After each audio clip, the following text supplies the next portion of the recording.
रफीउल्लाह साहब ने कहा कि बलोच इलाके में आखिरी कड़ी मौजूद है, नहीं वो कड़ी खत्म हो चुकी है। वज़ीर आला है कुदूस बिज़िंजो, वो एक अवामी नुमाइंदे की हैसियत से अवारांग का दौरा करके दिखाएं, वो डेरा बुक्सी का दौरा करके दिखाएं, वो खुजदार का दौरा करके दिखाएं। वो अपने इलाकों में सियासी प्रोग्राम खाकान साहब तक नहीं कर सकते। कभी कभी जब जाते हैं तो फौजी कानवाई में जाते हैं, फौजी कानवाई के अंदर बैठ के बात करते हैं, फोटोज बनाते हैं, फौजी कानवाई की शक्ल में वापस को उठाते हैं। औज़ु बिल्लाहि मिनश शैतानिर रजीम, बिस्मिल्लाहिर रहमानिर रहीम। बलूचिस्तान पीस फोरम की जानिब से नए तस्वर पाकिस्तान के सेमिनार के आज के नशस्त के सदर जनाब लश्करी रिसानी साहब, नवाब असलम रिसानी साहब, शायद खाकान अब्बासी साहब, मुफ्ता इस्माइल साहब, नवाज कोकर साहब, ख्वाजा मोहम्मद खान वती साहब और तासुनास टूल खल्गु पे इजाज़ा। सबसे पहले लश्करी साहब और उसके दोस्तों का शुक्रगुजार हूँ कि उन्होंने आज इस बेहतरीन सेमिनार का इनेकाद मुमकिन बनाया और हमें इसमें शिरकत करने और अपनी बात रखने का मौका दिया। मोअज़्ज़ज़ सामईन, मोहतरम मेहमानान गिरामी, सुबह से जो बातें हुई, जो गिले शिकवे हुए, जो निकात उठाए गए, वो माजी का हिस्सा है और जारी है। मैं लश्करी रिसानी साहब से एक तजवीज़ देता हूँ कि सबसे पहले एक ऐसे सेमिनार का सूबाई सतह पर भी इनेकाद ज़रूरी है जिसमें हमारे सूबे के सारे पार्टी, सियासी पार्टी शामिल हो। बिलखसूस हमें जो मुश्किलात और अज़तनाक सूरत हाल दरपेश है, इसमें वफाक की जानिब से जो जुल्म व सितम रवा रखा गया है, उस पर मैं आखिर में 2-3 बातें करूँगा। सबसे पहले मैं ये तजवीज़ दूँगा कि हम उस अज़ियतनाक सूरत हाल तक पहुँचे हैं कि हम पश्तून और बलोच को अपनी बका और पनाह के सवाल दरपेश है। यहाँ की पार्टियाँ Pashtunkhwa million party, Jamiat Ulema Islam, Awami national party, BNP national party doctor Malik साहब की और अख्तर साहब मेंगल साहब की BNP, मेरे ख्याल में उस वक्त तक जब तक ये पार्टियां संजीदा इकदामात नहीं लेते, ये बैठकर एक लाहेअमल मुश्तरका महाज नहीं बनाते, शायद खाकान अब्बासी साहब और उनके दोस्तों की तरफ से माजरत हो, वफाक का इलाज नामुमकिन है। आपने खुद देखा 2018 से पहले नवाज शरीफ साहब को एक मुकदमे में गिरफ्तार किया गया, अकामे के नाम पर उसको सजा दी गई। 2018 में सिलेक्टेड को मुसल्लत किया गया और अब सब मान रहे हैं कि हम गलत आदमी और गलत लोगों को लाए। और उसके साथ PDM की जदोजहद भी आपने देखी। एक हद तक 18वीं तरमीम के बाद एक अच्छा एलामिया बना था 26 निकात का, लेकिन PDM आज उसकी बात तक नहीं करती, अपने मुश्किलात में फंस गई है।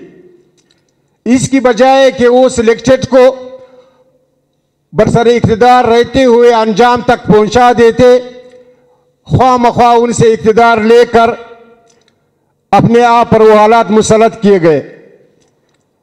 लिहाजा हमारे इस सूबे जिसमें पश्तून बलोच के साथ साथ हज़ारा और सेटलर भी रहते हैं, हमारे अपने पार्टियों ने तय करना होगा कि क्या हम पार्लिमानी जदोजहद के जरिए एक मुकाम तक पहुंच सकते हैं या नहीं पहुंच सकते।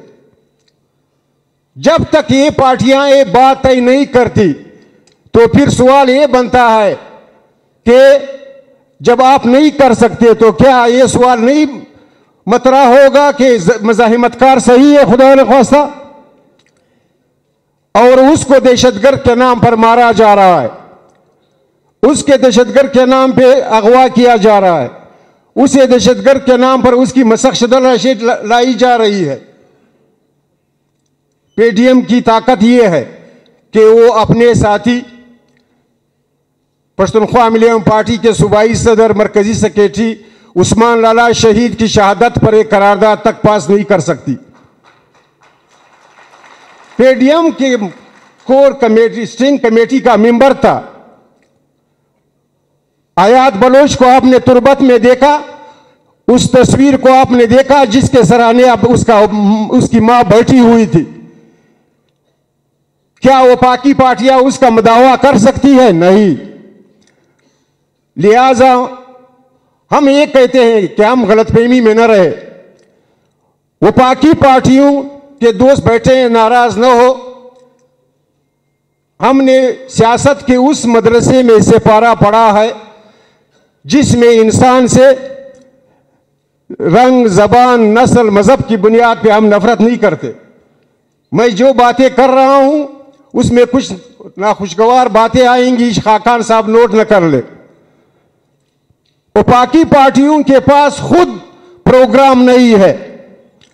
ان سے آپ پوچھئے کہ اگر آپ اقتدار میں آتے تو کیا آپ سارے ملک کے لیے ایک تعلیمی نظام دے سکتے ہیں، ایک صحت کا نظام دے سکتے ہیں، ایک زراعت کا نظام دے سکتے ہیں؟ جس طرح ہمارے صوبے میں رفیع اللہ صاحب نے ٹھیک کہا، ایم پی اے فنڈ کی بنیاد پہ 65 وزراء ہوتے ہیں، 65 ایم پی اے یعنی 65 وزراء کا کام چلتا ہے ہمارے صوبے میں خاقان صاحب ضیاء الحق کے وقت سے۔ لہذا صوبے کے پارٹیوں کو اپنی حالت پر سوچنا ہوگا، اس نے یہ فیصلہ کرنا ہوگا کہ کیا ہم متحد ہو کر اپنے مقاصد کی تکمیل تک جدوجہد کرنے کے لیے تیار ہے یا نہیں۔ لیکن ہم پارلیمانی سیاست کی خوش فہمی میں 3-4 صوبائی سیٹوں، 1-2 قومی سیٹوں کی خوش فہمی میں سب کچھ بھول چکے ہیں، اور نتیجتاً کیا ہوگا؟ نتیجتاً یہ ہوگا لشکری رسانی صاحب، ایسا وقت آئے گا پھر یہ سیمینار میں بھی لوگ نہیں آئیں گے، اور مزاحمت کی سیاست آگے جا رہی ہے۔ رفیع اللہ صاحب نے کہا کہ بلوچ علاقے میں آخری کڑی موجود ہے، نہیں، وہ کڑی ختم ہو چکی ہے۔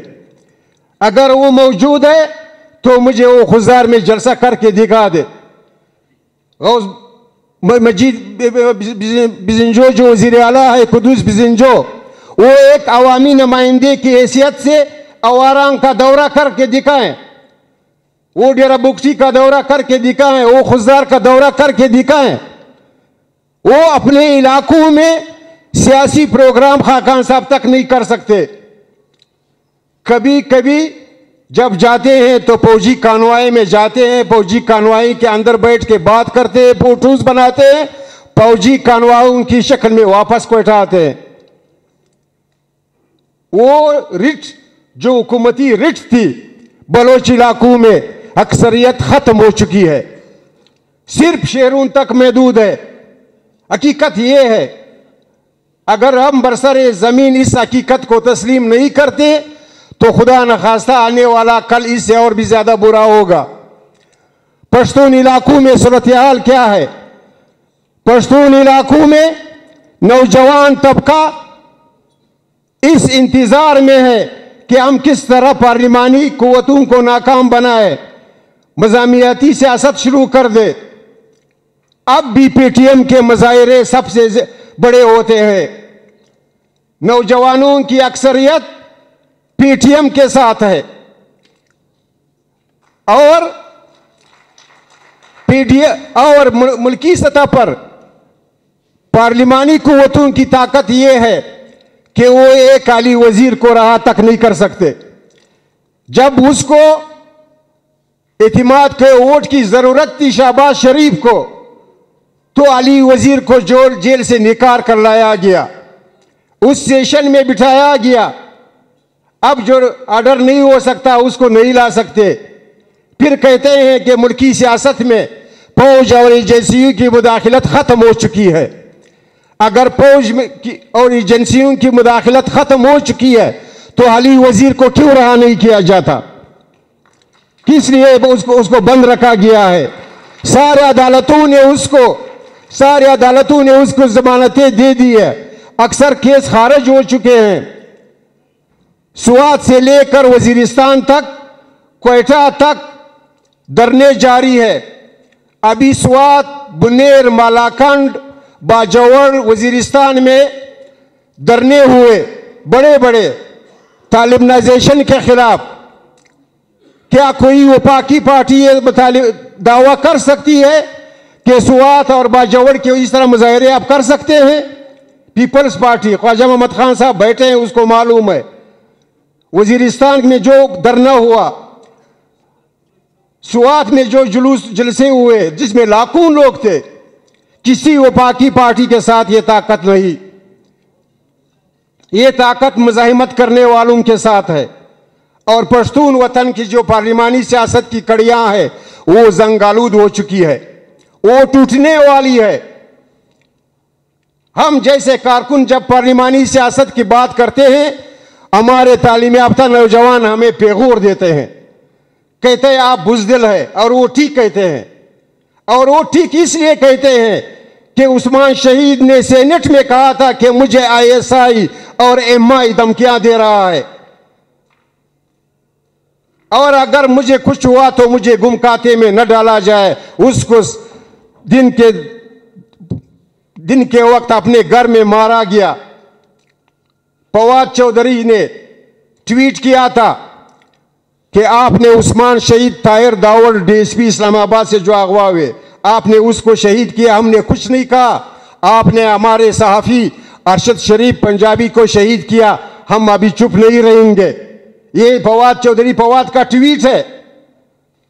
لہذا مسئلہ کیا ہے؟ صوبے کے پارٹیوں سے میں کہتا ہوں، دوستوں سے میں کہتا ہوں، ہم اور آپ نے اپنے مسائل کا حل نکالنا ہے، ہم اور آپ نے ایک ہونا ہے۔ وفاقی پارٹیوں کی طاقت ہے لیکن وہ یرغمال ہو چکی ہے۔ اور سوال، آخری بات یہ کروں گا، سوال یہ ہے ملک میں قومی سوال اور جمہوری سوال، کیا قوموں کی برابری تسلیم ہوگی؟ حقیقی جمہوریت ہوگی؟ آئین و قانون کی حکمرانی ہوگی؟ پارلیمنٹ کی خود مختاری ہوگی؟ خارجہ اور داخلہ پالیسیاں پارلیمنٹ کے ذریعے تشکیل ہوں گی؟ اس کی آئینی ضمانت ہوگی؟ ہمارے وسائل پر ہمارا اختیار ہوگا؟ نیا عمرانی معاہدہ ہوگا؟ پھر ہم وفاق کے پارٹیوں کے ساتھ بیٹھیں گے۔ اس کے ماں سوا اگر ہم وفاق کے پارٹیوں کے ساتھ بیٹھیں گے پھر بھی ہمارا ٹائم ضائع ہوگا، ہم مزید برباد ہوں گے۔ ہمارے گوادر کے بابا نے اچھا سوال اٹھایا، چمن بارڈر آپ نے بند کر دی، تپتان آپ نے بند کر دی، تربت کے بارڈر آپ نے بند کر دیے، پنجگور کے بارڈر آپ نے بند کر دیے، آپ نے ہم سے جو محنت مزدوری کا ذریعہ تھا وہ بھی ختم کر دیا۔ اور اب ہمیں کہا جا رہا ہے کہ پاکستان زندہ باد۔ نہیں، پاکستان اس وقت زندہ باد ہوگا جب پشتون زندہ باد ہوگا، جب بلوچ زندہ باد ہوگا، جب سندھی زندہ باد ہوگا، جب سرائکی زندہ باد ہوگا۔ یہ نہیں ہو سکتا۔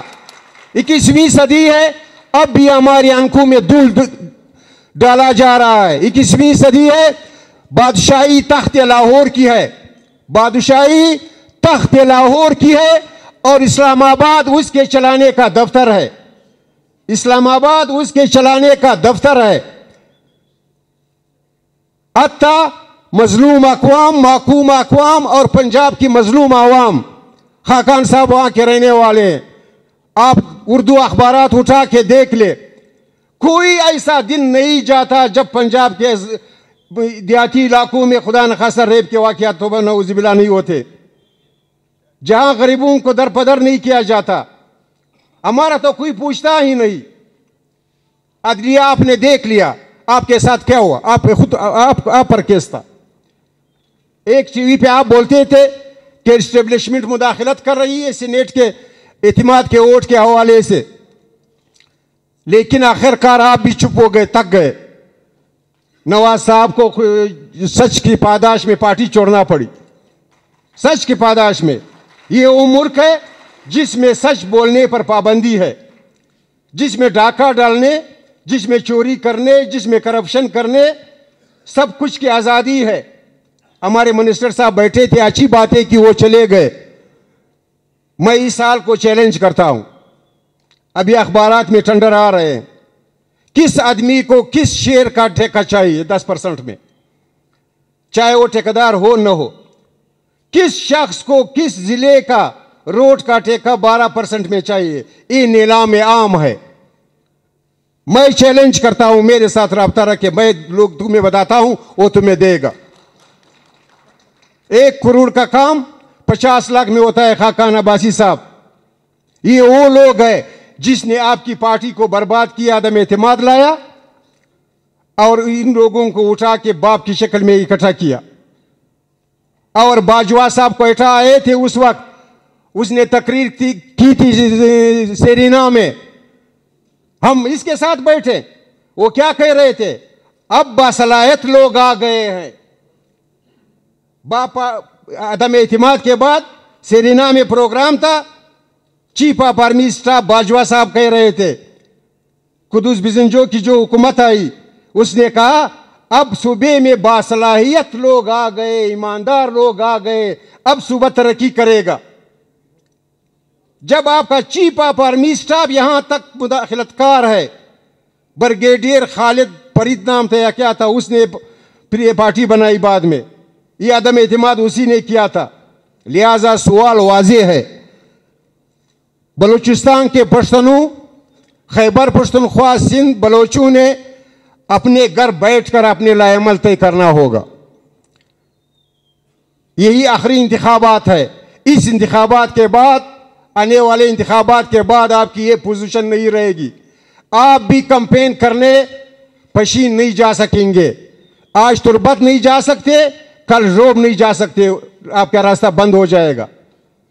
लोग पश्तून बेल्ट में, मैंने कहा इस जंजीर की कड़ियां जंगालूद हो चुकी है, वो टूटने वाली है। और पंजाब बड़ा भाई का किरदार अदा करते हुए ये हम मानते हैं कि पीडीएम के दौर में मुस्लिम लीग नून और मियां नवाज शरीफ ने वाकई अपोजिशन का किरदार अदा करते हुए पहली दफा पंजाब से इस्टेब्लिशमेंट के खिलाफ हकीकी आवाज बुलंद हुई और उसे पीछे धकेला गया। हमें मानते हैं बेहतर सियासी कारकुन, लेकिन मजीद आगे जाने की जरूरत है। और वो वाहिद फार्मूला ये है कि ये मुल्क आवाम के लिए बना है, ये सिक्योरिटी स्टेट नहीं चल सकता, ये फलाई रियासत बन के चल सकता है। फौज और एजेंसियों की सियासत में मुदाखलत हर सूरत खत्म करनी होगी। आईन कानून की हुक्मरानी होगी, पार्लियामेंट की बालादस्ती, नया उमरानी माहिदा 1940 की करारदाद की रोशनी में, इस तरह नहीं जिस तरह करारदाद मकासद के जरिए आइन का हुलिया बिगाड़ा गया। नहीं, 1940 की करारदाद के मुताबिक बैठ के बात हो सकती है। लेकिन खाकान साहब से मैं कहना चाहता हूं, आज जो सियासी कारकुन ये तजावीज़ दे रहे हैं, जो सियासी कारकुन ये तजावीज़ दे रहे हैं, खुदा न खास्ता हो सकता है कल ये हालत न हो। लेकिन बलोच बेल्ट में अब भी ऐसी हालत है, अगर कोई कहना चाहता है तो उठ के खड़ा कर दे। ऐसे इलाकों की अक्सरियत है कि इस मौजू पे आप इस तरह सेमिनार नहीं कर सकते, नहीं बैठ सकते, सियासी कारकुन का इज्तिमा नहीं होता। मज़ाहमतकार उसे कहते हैं कि आप फेल हो चुके हैं, पार्लियामान में आपकी आवाज़ नहीं सुनी जाती, आपको इख्तियारात नहीं दिए जाते, कौमी सवाल का हल नहीं निकाला जा रहा। लिहाजा हमें छोड़ दे, हम लड़ेंगे। पश्तूनख्वा मिलियम पार्टी की तारीख रही है। हम ये कहते हैं कि खान शहीद अब्दुल समद खान अचकजई, बादशाह खान गौस बख्श बिजंजो, मीर यूसुफ अजीज मैक्सी जैसे अजीम रहनुमाओं की कुर्बानियों की सूरत में हम यहाँ तक पहुँचे हैं। अब ये बड़े भाई का काम है कि वो हमें अपने साथ रखना चाहते हैं या हमें भगाना चाहते हैं। मेहरबानी।